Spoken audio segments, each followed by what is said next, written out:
as we like to say, to look into one another's eyes in order to see more deeply and in order to recognize the beauty of God in every living human being.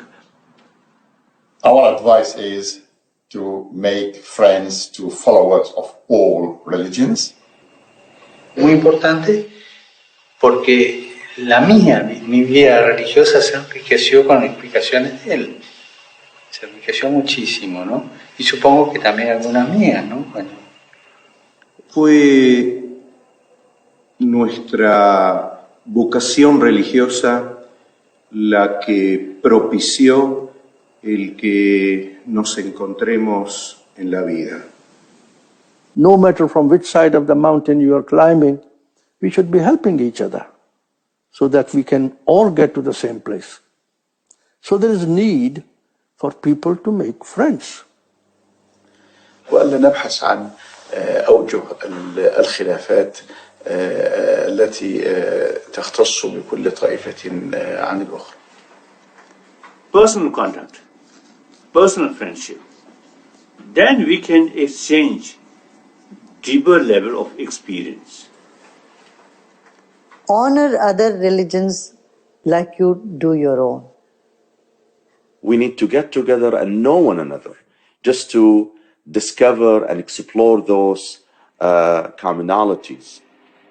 That starts a process where prejudices go away, where new insights are born, and where basically hope is born.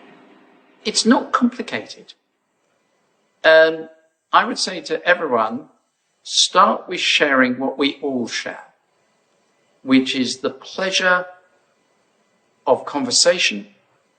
One of the wonderful things about spending time with people completely unlike you is you discover how much you have in common. The same fears, the same hopes, the same concerns. I think I'll keep it very simple. It's probably time to talk less, listen more. അങ്ങനെ വിശ്വസൗഹാർദ്ദ ഒരു യാഥാർത്ഥ്യമാകട്ടെ. Buen día, hermanos. Les saludamos en el nombre de nuestro Señor Jesucristo una vez más por este medio, deseando que su cuidado y su gracia les acompañen cada día. El video que acaban de ver es un promocional de una reunión global de líderes religiosos a la cual el Vaticano convocó para realizarse el pasado 14 de mayo. Esta reunión se planeó desde el año pasado y por razones obvias no se pudo llevar a cabo, dada la pandemia que se desarrolla en todo el mundo. Pero este video es una pequeña muestra del desarrollo del plan que se está llevando a cabo y que la Biblia enseña sucederá al final de los tiempos y del cual hablaremos con más detalle más adelante.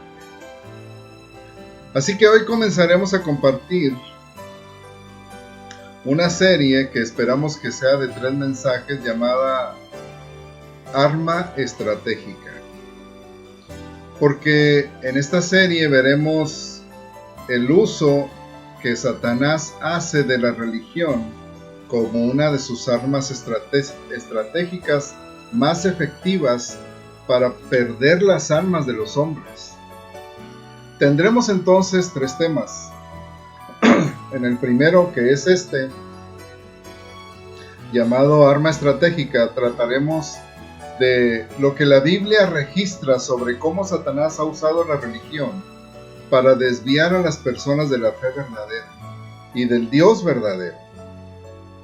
En el segundo tema, que llamaremos religión a la carta y Dios al gusto, consideraremos la sutil desviación en que algunas iglesias cristianas están cayendo y el abandono de la doctrina bíblica, la cual prepara el camino para recibir la mentira, porque despoja al creyente de la convicción doctrinal firme.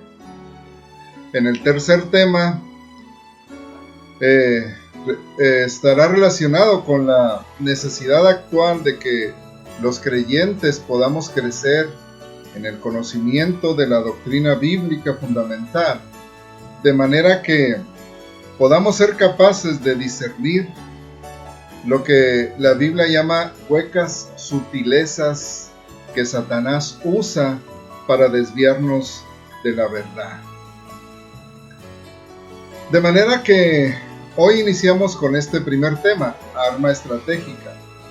Regresando al video promocional que vimos al inicio de esta reunión global de líderes religiosos que el Papa Francisco convocó el año pasado, y el Papa grabó un video para invitar a esta reunión. El video está disponible en YouTube, y él en ese video dice que como habitantes de esta aldea global necesitamos acordar un pacto educativo global. Él está llamando a los líderes religiosos para llegar a establecer un pacto educativo global. Y dice él que nos lleve a una nueva solidaridad universal y a un nuevo humanismo. El Papa propone que a través de la religión y a través de las religiones de todo el mundo se pueda reeducar a los niños y a los jóvenes con el fin de que haya una nueva solidaridad universal y haya un nuevo humanismo. El video que ustedes vieron es muy claro en relación a este propósito de acabar con las diferencias y enfatizar la unidad y lo que es similar en las diferentes religiones. El Papa Francisco ya se había reunido antes con el imán principal de la mezquita más grande del mundo, una mezquita que está en Arabia Saudita. Y este imán, que también aparece en este video que vimos, se ha vuelto un valioso colaborador o aliado del Vaticano en este impulso que se le quiere dar a este acuerdo global.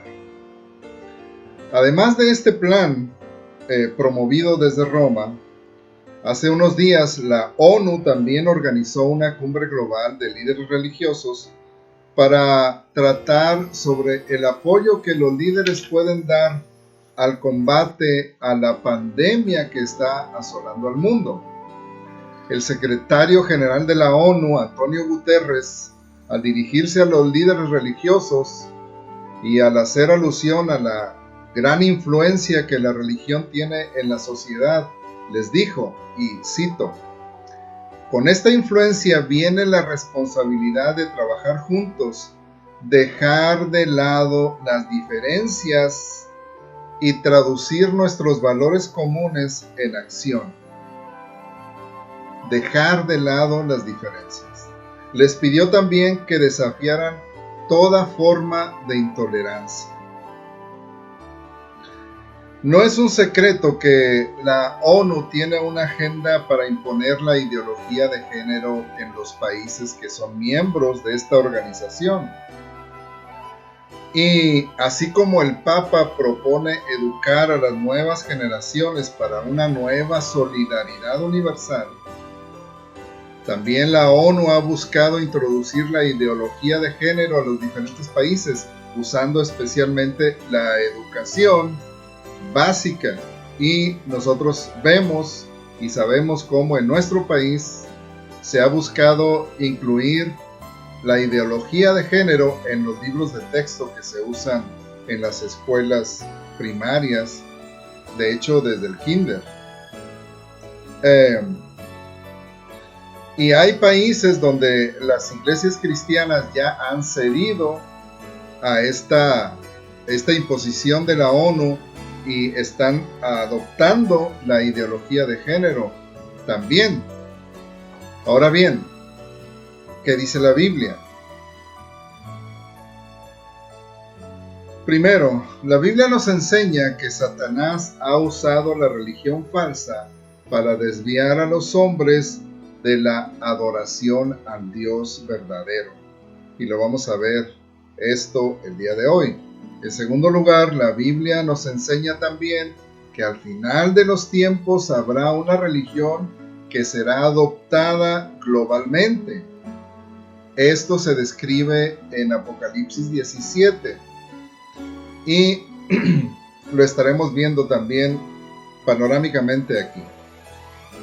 Y en tercer lugar, veremos que el engaño de esta falsa religión será tan poderoso y sutil que el Señor Jesucristo dice que si fuera posible, desviará o engañará incluso a los escogidos. Ahora, vayamos entonces al primer punto. El uso de la religión por parte de Satanás para desviar a los hombres de la verdad. En Génesis capítulo 3, Satanás comenzó a implementar su estrategia para destruir la creación de Dios y para perder el alma de los hombres. Lo que hizo en el Edén es lo que también hace en la actualidad para desviar a las personas y alejarlas de Dios. ¿Qué fue lo que hizo Satanás? Primero, si vamos ahí a la Biblia en el capítulo 3 de Génesis, podremos ver que lo primero que hizo Satanás es buscar que Adán y Eva dudaran de la palabra de Dios. En Génesis 3:1, Satanás le dice a Eva, ¿con que Dios os ha dicho? ¿Con que Dios os ha dicho? Satanás procura que Eva dude de la palabra de Dios. ¿Dios realmente lo dijo? ¿Lo entendiste bien? ¿Eso es lo que quiere decir? ¿No te habrás equivocado? ¿Con que Dios ha dicho? Y eso es lo que Satanás hace también en la actualidad, buscando que las personas duden de la palabra de Dios. No quiso decir eso, dicen algunas personas. Bueno, sí lo dice, pero es que no es así actualmente. Es que las cosas han cambiado. Es que la realidad es otra. En segundo lugar, Satanás procuró hacer o lograr que Adán y Eva dudaran de la bondad de Dios. Y dice, con que Dios os ha dicho, ahí en Génesis 3:1, con que Dios os ha dicho, no comáis de todo árbol del huerto. ¿No comáis de todo árbol del huerto? Satanás procura que Eva dude de la bondad de Dios. Dios no es tan bueno. Si fuera bueno te dejaría comer de todos los árboles del huerto. Si Dios fuera bueno no les hubiera puesto alguna limitante. Si Dios fuera tan bueno no te pondría esos estorbos, esas trabas, esos mandamientos, esos límites. Y logra que Adán y Eva duden de la bondad de Dios. Después procura hacer que ellos duden de la autoridad de Dios. No moriréis, le dijo la serpiente a Eva. No moriréis. Dios dijo que van a morir, pero no van a morir. No pasa nada. Tú haz lo que tú quieras, no pasa nada. Ya ves, ya lo hiciste, no pasó nada. Sigue haciéndolo, no pasa nada. Les hizo dudar de la autoridad de Dios. No moriréis, dijo Dios.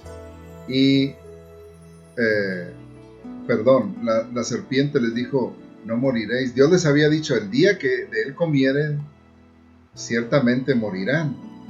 Satanás les hace dudar de esto. Y finalmente Satanás les hace dudar del plan de Dios. Sino que sabe Dios, dice en Génesis 3:5, sabe Dios que el día que de él comiereis, serán abiertos vuestros ojos y seréis como Dios, sabiendo el bien y el mal. Satanás busca que duden del plan de Dios. el plan de Dios no es tan bueno, porque lo bueno sería que comieran del árbol de la ciencia del bien y del mal. Eso sería bueno. Pero Dios se los prohíbe, así es que no es tan bueno. Y así lo hace en la actualidad. Dios no es tan bueno, piensan las personas. ¿Por qué Dios permite que me pase esto? ¿Por qué Dios no me ha dado aquello? ¿Por qué Dios no me ha permitido lograr lo que yo quiero, etcétera? Y se duda de la bondad y del plan perfecto de Dios. Así es que Satanás les dice, ustedes pueden trazar un mejor plan para su vida. No se sujeten al plan de Dios, no se sujeten a la autoridad de Dios, no le hagan caso a la palabra de Dios. Busquen su propio camino.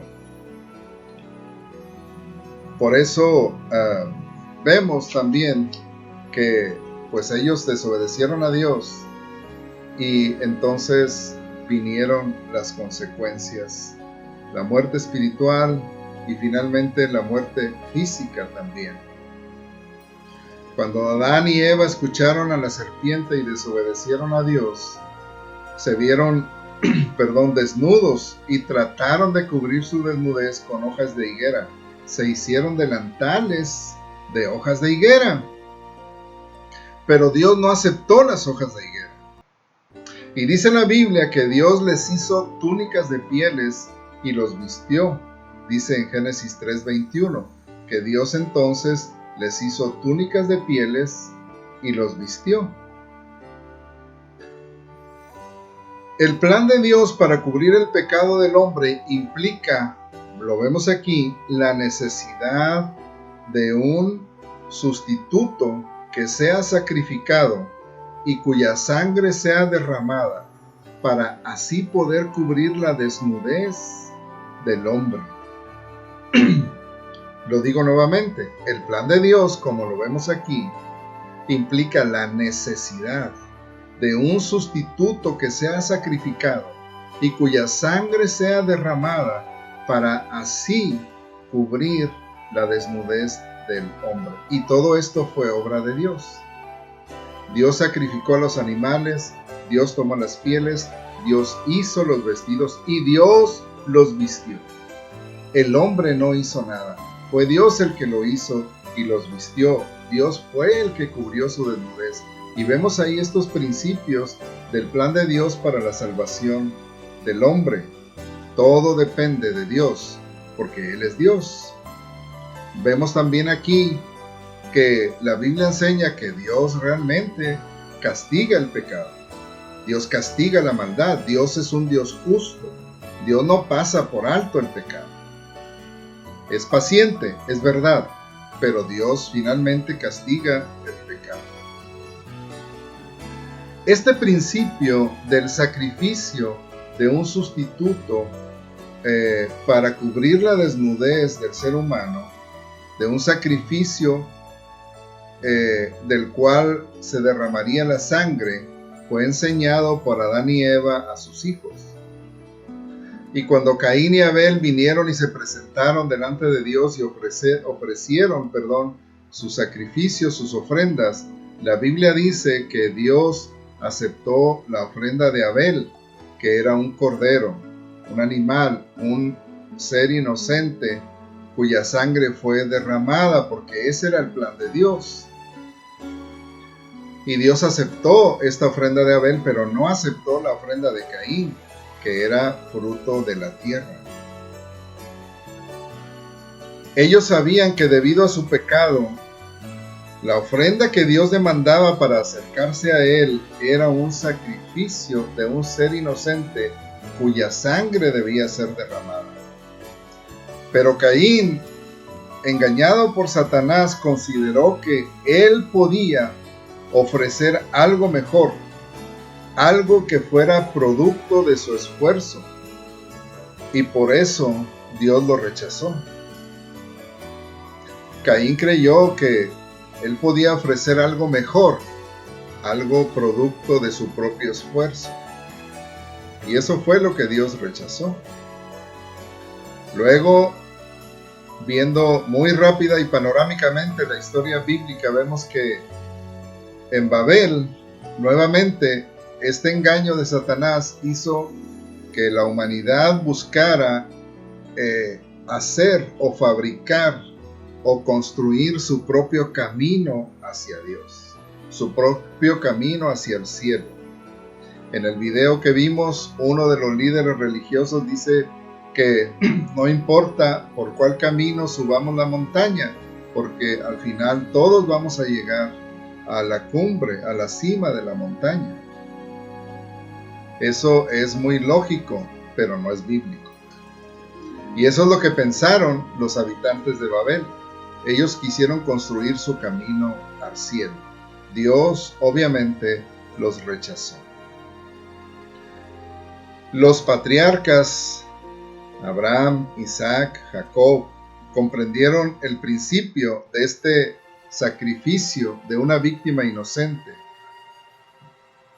que moriría en lugar del pecador, y siguieron ofreciendo estos sacrificios creyendo en Dios, creyendo en el plan de Dios y en la promesa de Dios. Cuando Dios liberó a Israel de la esclavitud en Egipto, Él estableció la Pascua, que nuevamente era un sacrificio, en este caso de un cordero, una víctima inocente que moriría y cuya sangre sería derramada para que el primogénito de la casa no muriera. El cordero moriría en lugar del primogénito de la casa. Luego, Dios entregó la ley a Moisés. Y con el sistema de adoración del tabernáculo, Dios continuó afirmando esta verdad. Y el que venía al tabernáculo a ofrecer sus sacrificios, a adorar a Dios, debería ofrecer un sacrificio de un ser inocente, un animal inocente.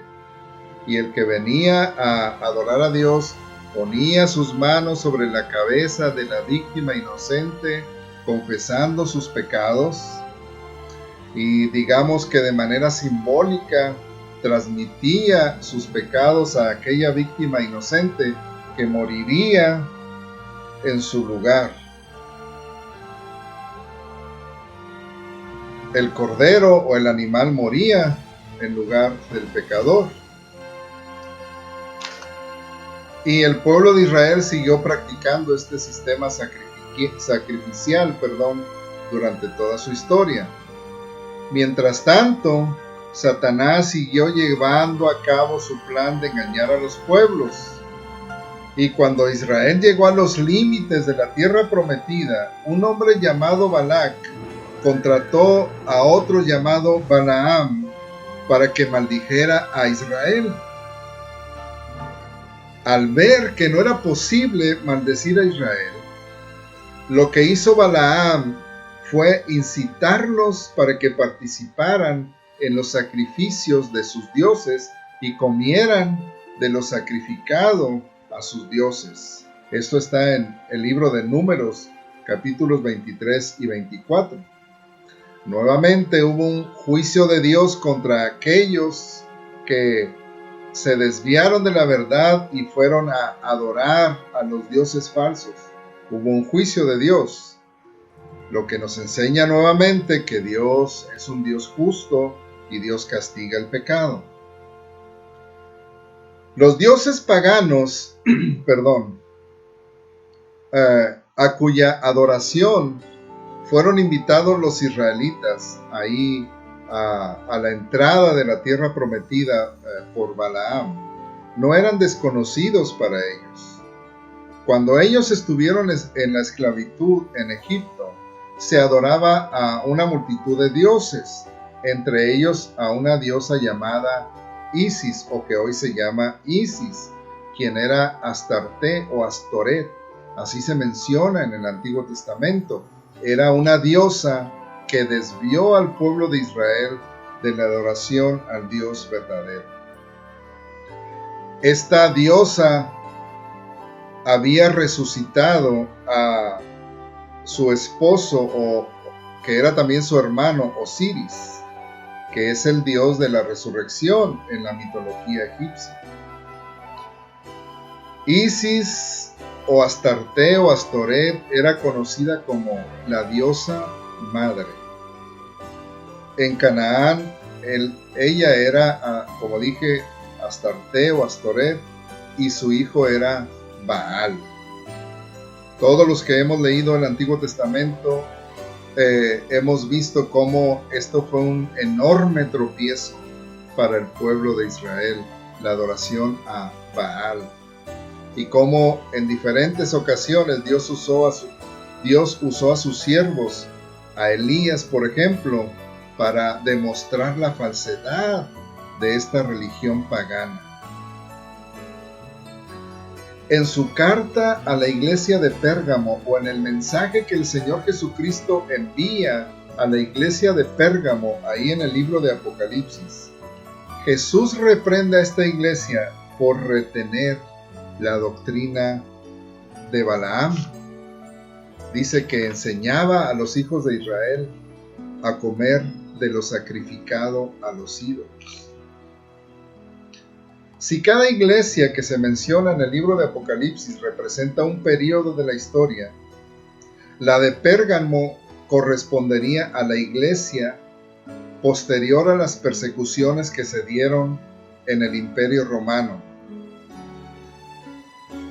Las persecuciones terminaron cuando Constantino llegó a ser el emperador de Roma y decretó la tolerancia religiosa. La iglesia entonces, libre de la persecución, comenzó a recibir en su seno a multitudes de nuevos creyentes, entre comillas, que se convertían al cristianismo solo porque así convenía a sus intereses. Estos nuevos creyentes traían consigo las costumbres y religiones paganas que poco a poco fueron permeando a la iglesia, de manera que se comenzó a mezclar la fe cristiana con las tradiciones y los usos de las religiones paganas. Así fue en la iglesia de Pérgamo. Algo similar sucedió en el pueblo de Israel cuando Dios lo castigó con la destrucción de Jerusalén y la destrucción del templo a manos de los caldeos por Nabucodonosor. Jeremías los llamó una y otra vez a volverse a Dios. Y en Jeremías capítulo 44, en Jeremías capítulo 44 vemos un ejemplo de lo que estaba sucediendo en el pueblo de Israel sobre la adoración a estos dioses falsos, versículo 16 al 18. Después de que Jeremías les exhorta a que se vuelvan a Dios, ellos le dicen a Jeremías, y leo en Jeremías capítulo 44, 16 al 18. La palabra que nos has hablado en nombre de Jehová, no la oiremos de ti, sino que ciertamente pondremos por obra toda palabra que ha salido de nuestra boca para ofrecer incienso a la Reina del cielo, derramándole libaciones como hemos hecho nosotros y nuestros padres, nuestros reyes y nuestros príncipes en las ciudades de Judá y en las plazas de Jerusalén, y tuvimos abundancia de pan, y estuvimos alegres, y no vimos mal alguno. Mas desde que dejamos de ofrecer incienso a la Reina del cielo, y derramarle libaciones, nos falta todo. Dice, y a espada y de hambre somos consumidos. Esto era lo que creía el pueblo de Israel. Tan engañados y ciegos estaban por la falsa religión que decidieron no escuchar la palabra de Dios y seguir adorando a la Reina del cielo, a la que le ofrecían estos panecillos que pues eran similares a lo que hoy sucede en algunas religiones. Ahora bien, al final de los tiempos, Dios nos enseña en su palabra que habrá una religión mundial que será sostenida por la bestia, por la bestia de Apocalipsis, Satanás mismo. Y el anticristo será el producto de esta religión, es decir, finalmente el anticristo será adorado por los moradores del mundo. Y notemos que en Apocalipsis se usa esta frase, moradores de la tierra, para referirse a aquellos que no han creído en el Dios verdadero. Son los moradores de la tierra, o los que moran en la tierra. Apocalipsis 17, y este es el segundo punto, nos habla de un sistema religioso mundial o global que se establecerá al final de los tiempos y que resultará en el ascenso de la bestia al poder religioso y político, el ascenso del anticristo al poder religioso y político. Se habla en Apocalipsis 17 de una mujer a la que se le identifica como la gran ramera. Si buscamos en el libro de Apocalipsis, capítulo 17, podremos ver que habla de esta mujer. Dice Apocalipsis 17, vino entonces uno de los 7 ángeles que tenían las 7 copas y habló conmigo diciéndome, ven acá y te mostraré la sentencia contra la gran ramera, la que está sentada sobre muchas aguas, con la cual han fornicado los reyes de la tierra, y los moradores de la tierra se han embriagado con el vino de su fornicación. Y me llevó en el espíritu al desierto, y vi a una mujer sentada sobre una bestia escarlata, llena de nombres de blasfemia, que tenía 7 cabezas y 10 cuernos, y la mujer estaba vestida de púrpura y escarlata, y adornada de oro, de piedras preciosas y de perlas, y tenía en la mano un cáliz de oro lleno de abominaciones y de la inmundicia de su fornicación. Y en su frente un nombre escrito, un misterio, Babilonia la grande, la madre de las rameras y de las abominaciones de la tierra. Vi a la mujer ebria de la sangre de los santos y de la sangre de los mártires de Jesús, y cuando la vi quedé asombrado con gran asombro. No vamos a entrar en detalles en este capítulo, pero sí notaremos algunas cosas. Por ejemplo, primero, a la mujer se le llama ramera, es una ramera, la gran ramera, una ramera que está sentada sobre la bestia. Recordemos que en la Biblia se le llama a la iglesia la esposa de Cristo. Y el apóstol Pablo en 2 Corintios 11 habla de la iglesia, la esposa de Cristo, como una virgen pura. 2 Corintios 11 dice el apóstol Pablo, versículo 2, porque os celo con celo de Dios, pues os he desposado con un solo esposo, para presentaros como una virgen pura a Cristo. Y en Efesios 5 el apóstol Pablo también dice que el Señor Jesucristo amó a la iglesia y se entregó a sí mismo por ella para purificarla, habiéndole lavado en el lavamiento del agua por la palabra, para presentársela a sí mismo una iglesia gloriosa, una iglesia sin mancha, ni arruga, ni cosa semejante. Esa es la iglesia, la esposa del Señor Jesucristo. Y la mujer de Apocalipsis 17 es una mujer ramera que fornica con los reyes de la tierra. Y entonces vemos esta mezcla de poder religioso y político que se dará al final de los tiempos.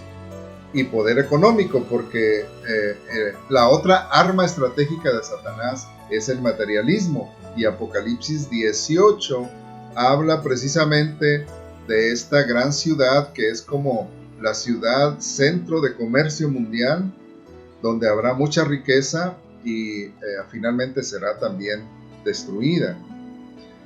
La mujer entonces de Apocalipsis 17 es una ramera que se sienta sobre muchas aguas, y el mismo capítulo dice que en el versículo 15 explica que las aguas sobre las que se sienta la ramera son muchedumbre de gentes. Entonces es una religión global, una religión que alcanza a muchas naciones. Dice el versículo 15, las aguas que has visto donde se sienta, donde la ramera se sienta, son pueblos, muchedumbres, naciones y lenguas. Perdón. Estamos viendo ahora entonces este desarrollo de un plan para la formación de una especie de religión mundial, de una especie de religión global, tomando de todas las religiones. Hay un logo que está presente en muchos lugares del mundo, coexiste, y está formado por los símbolos de las diferentes religiones e ideologías, o las principales religiones e ideologías del mundo, coexiste. Aquí lo vamos a ver. Y nos habla de que está ya en marcha este plan. No estamos diciendo que ya existe esta religión mundial, pero sí estamos viendo cómo la historia se está desarrollando para cumplir lo que la Biblia ha anunciado. También vemos que esta religión será, o la venida de esta religión, será tan sutil el engaño que el Señor Jesucristo dijo que si fuera posible engañaría incluso a los escogidos. Y en 2 Tesalonicenses 2, del 10 al 12, el apóstol Pablo, hablando de la venida del anticristo, dice que será por obra de Satanás. Y vemos cómo la mujer estaba sentada sobre la bestia, será por obra de Satanás, con gran poder y señales y prodigios mentirosos. Y dice, y con todo engaño de iniquidad para los que se pierden, por cuanto no recibieron el amor a la verdad para ser salvos. Por cuanto no recibieron el amor de la verdad para ser salvos. Es muy importante la verdad, la doctrina. El apóstol Pablo, hablando a Timoteo en su segunda carta, y consideramos que el apóstol Pablo está escribiendo ya su última carta, seguramente porque está a punto de morir, está a punto de ser sacrificado, él mismo lo menciona ahí, pero le dice a Timoteo, te encarezco delante de Dios, ahí en 2 Timoteo 4, desde el versículo 1, te encarezco delante de Dios y del Señor Jesucristo, que juzgará a los vivos y a los muertos en su manifestación y en su reino. Le dice que prediques la palabra, que instes a tiempo y fuera de tiempo, redarguye, reprende, exhorta con toda paciencia y doctrina, porque vendrá tiempo cuando no sufrirán la sana doctrina, sino que teniendo comezón de oír, se amontonarán maestros conforme a sus propias concupiscencias y apartarán de la verdad del oído y se volverán a las fábulas. Creo, hermanos, que la iglesia cristiana, al menos aquí en Occidente, se está perdiendo muy rápidamente el amor de la verdad, que es lo que el apóstol Pablo menciona en 2 Tesalonicenses 2. Está perdiendo muy rápidamente el amor de la verdad y gradualmente se está alejando de la roca firme que nos proporciona el fundamento de la verdad bíblica. Este será el tema del próximo mensaje: Iglesia a la carta y Dios al gusto. Ahora solamente quiero concluir invitándole a que reflexione en su fe. En 2 Corintios 13:5, Pablo les escribe a los hermanos de Corinto diciéndoles: examinaos a vosotros mismos si estáis en la fe. Probaos a vosotros mismos, les dice el apóstol Pablo. Dios es un Dios soberano y Él es quien tiene la autoridad. Satanás quiere hacernos dudar de la autoridad de Dios, como lo quiso hacer con Eva, y lo logró con Eva. Y el apóstol Pablo les dice a los hermanos de Corinto en la segunda carta a los Corintios, donde leímos en el capítulo 11, dice, cuando les dice: porque os celo con celo de Dios, pues os he desposado, dice, con un solo esposo para presentarnos como una virgen pura a Cristo. Dice, y luego agrega: pero temo que como la serpiente con su astucia engañó a Eva, vuestros sentidos sean de alguna manera extraviados de la sincera fidelidad a Cristo. Y luego les dice en el capítulo 13: hermanos, examínense si están en la fe. Dios es soberano, Dios es el que tiene la autoridad. Es Dios quien establece los términos y las formas en que el hombre puede acercarse a Él. Dios no aceptó los delantales de higuera de Adán y Eva. Dios tampoco aceptó la ofrenda de Caín. Cuando Dios envió el diluvio y le ordenó a Noé que preparara el arca, solo había una manera de salvarse: el arca.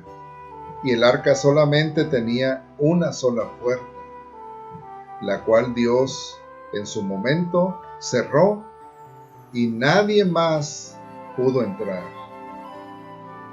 La Pascua nos enseña la necesidad del sacrificio de una víctima inocente que tendría que morir en sustitución del primogénito de la familia. Los sacrificios en el templo y en el tabernáculo, donde el adorador, el pecador, ponía sus manos sobre el sacrificio, confesando sus pecados, nos hablan también de la necesidad del derramamiento de sangre de una víctima inocente en lugar del pecador. Nosotros, los seres humanos, hemos pecado al decidir tomar nuestro propio camino y no el de Dios. Pero Dios proveyó un sustituto, uno que murió por mí, uno que recibiera el castigo que yo merecía, que yo merecía recibir. Él es el Señor Jesucristo. En Isaías 53 dice: mas Él herido fue por nuestras rebeliones, molido por nuestros pecados. El castigo de nuestra paz fue sobre Él, y por su llaga fuimos nosotros curados. Todos nosotros nos descarriamos como ovejas, cada cual se apartó por su camino, pero Jehová cargó en Él el pecado de todos nosotros.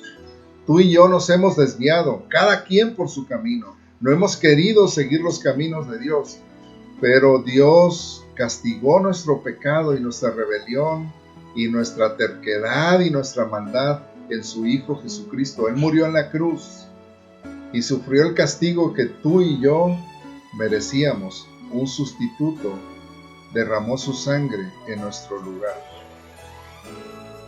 Él es el camino. Él es la puerta. El Señor Jesucristo dijo: yo soy la puerta, el que por mí entrare será salvo. Él dijo: yo soy el camino y la verdad y la vida, y nadie viene al Padre sino por mí. Él dijo: yo soy la luz del mundo. Él es la luz del mundo.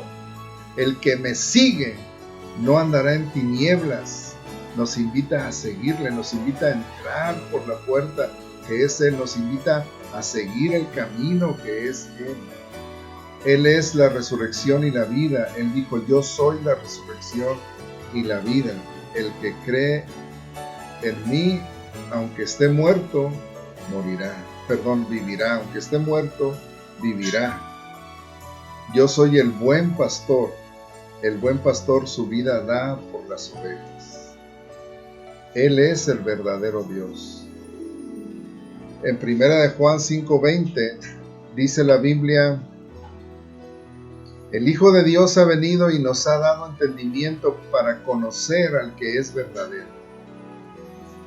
Y estamos en el verdadero, en su Hijo Jesucristo. Él es el verdadero Dios y la vida eterna. Él es el verdadero Dios y la vida eterna.